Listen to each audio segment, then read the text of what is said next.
CNN calls Kamala Harris out over her crazy interview with The View. Guys, this is going to be a lot of fun. I don't know about you, but I always like to see the media bash on Kamala a bit. Even if it's a bit disingenuous, they don't actually really mean it. It's usually for show. It's still kind of entertaining because, you know, it kind of just gives us an extra leg to stand on and just say, see? Even the left-wing idiot liberals are getting upset at her. So it is kind of entertaining, and we're gonna get right into it here, folks. But first, help me out real quick and do me a big favor. Like our video, share it around, and if you're new, subscribe to the Resistant Mainstream YouTube channel so we can keep bringing you guys this great content.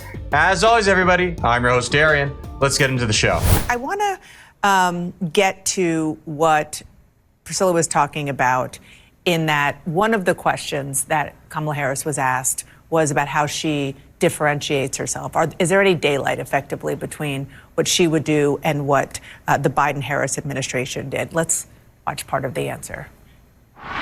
We're obviously two different people, and we have a lot of shared life experiences. For example, the way we feel about our family and our parents and so on. But we're also different people, and I will bring those sensibilities to how I lead. Would you have done something differently than President Biden during the past 4 years?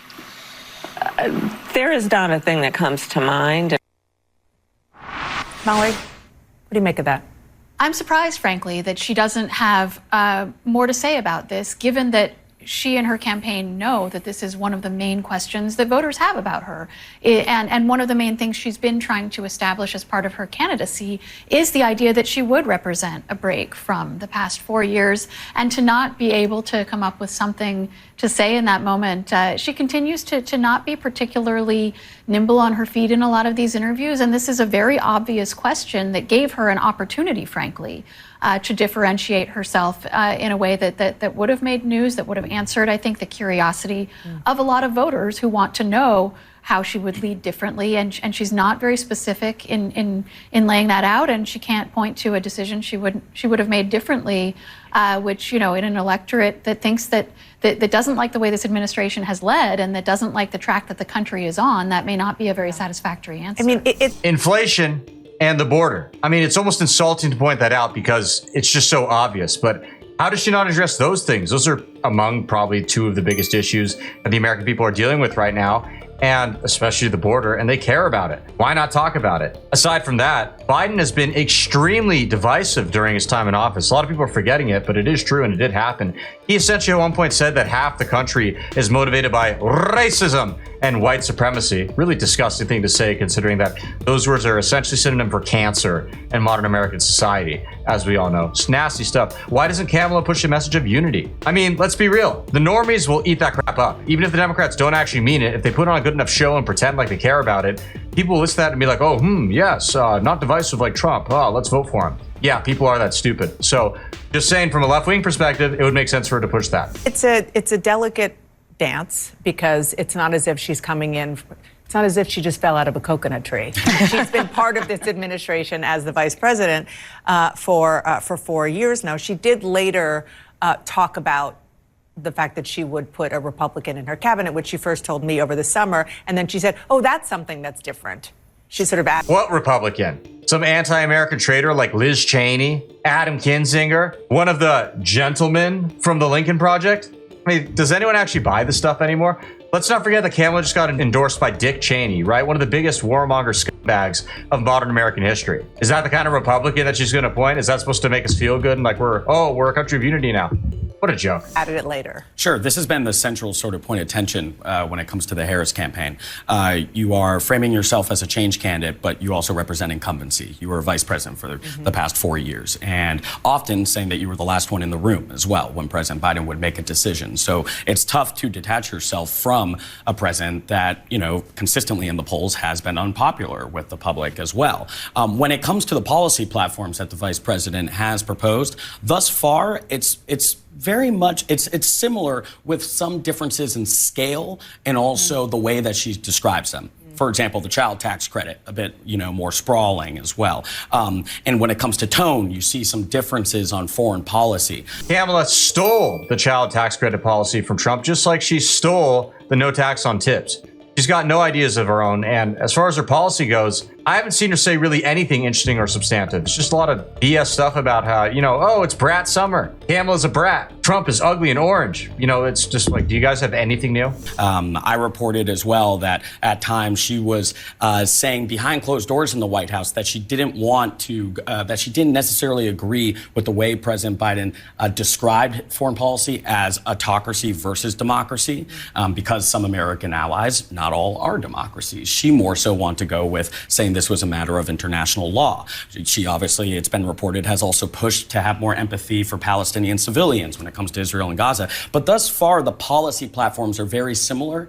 So this will continue to be the challenge. How do you represent yourself as a change candidate when your policy platform is so similar to the person in office? And let's go back to what Priscilla was reporting. Which Again, I don't know what policy platform that is, but if it's anything like what Biden's doing, sounds terrible. I should have started the conversation with, forgive me, the home health care aspect of this. Somewhere Bernie Sanders is, dancing in his office or wherever he is, because expanding Medicare to take care of basic needs, real needs of people in American society right now, particularly the sandwich generation, is an important thing for a lot of voters. And she addressed that, and she addressed it in a way that her campaign believes is relatable to people who are really desperate to figure out a way to take care of their parents, their kids, in between. Yeah, I could use a sandwich right now. That'd be nice, because all this roasting of Kamala Harris is making me hungry. Bad joke, but let's see a little bit more. She is running on the slogan of a new way forward. And she said today, we're going to stay on the same path, which is, I think everyone would admit, not a popular path. Biden has put some handcuffs on her. He has gone out last week and said, she helped me pass every law. She was part of every decision. He's making it difficult for her to get any separation. And then she has also, in the last few days, said Biden is totally with it, totally vouched for his mental acuity, and today says, yeah, I can't really think of anything that I would have done differently. This must be... So Kamala's just an idiot for saying what she said. But on the other hand, I also have this theory that Biden hates Kamala Harris. And Trump said as much in the most recent presidential debate he had with her. And I think he's totally right. Let's not forget that back in the 2020 primary, Kamala Harris came out and said Biden is this horrible racist, segregationist. He worked with segregationists, this evil white man. She really went after him in a nasty way, and I doubt he forgot that. He forgets a lot of things. He's got dementia, but I don't think he forgot that one. Also, right after that debate where Trump said to Kamala that, yeah, Biden hates you, everyone knows it, Biden went and put on a MAGA hat and then was joking around with a Trump supporter, literally a week later. So I think he's onto something there, and maybe Biden hates her so much that he doesn't even want to help with her campaign. I think that is very possible. Very confusing for American voters who must be thinking, then why are you running? Why isn't he running? If he's up to it and you wouldn't change anything, then why is Joe Biden not in this race right now? I thought, but who goes on The View and gets outsmarted, by the way? This was a total disaster for her today. I think even some of the friendly, non-traditional interviews have not turned out that well, but her contact with the mainstream media, the 60 Minutes interview, on issue after issue, I think did not really help her campaign. The immigration answers did not help her campaign, answering the question 3 times about whether they made the right decisions on the immigration changes that let the flood of people into the country. So I think the reason they're shying away from it is because often her rhetoric doesn't survive contact with the mainstream media.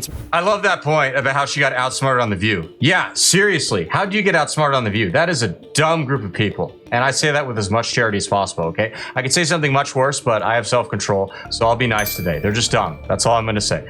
With that being said, guys, thank you so much for tuning in. We really appreciate it. As always, please be sure to comment below. Let us know what you liked about the clip, what kind of stuff you want to see in the future, and we'll see you guys again soon. Thank you, and God bless.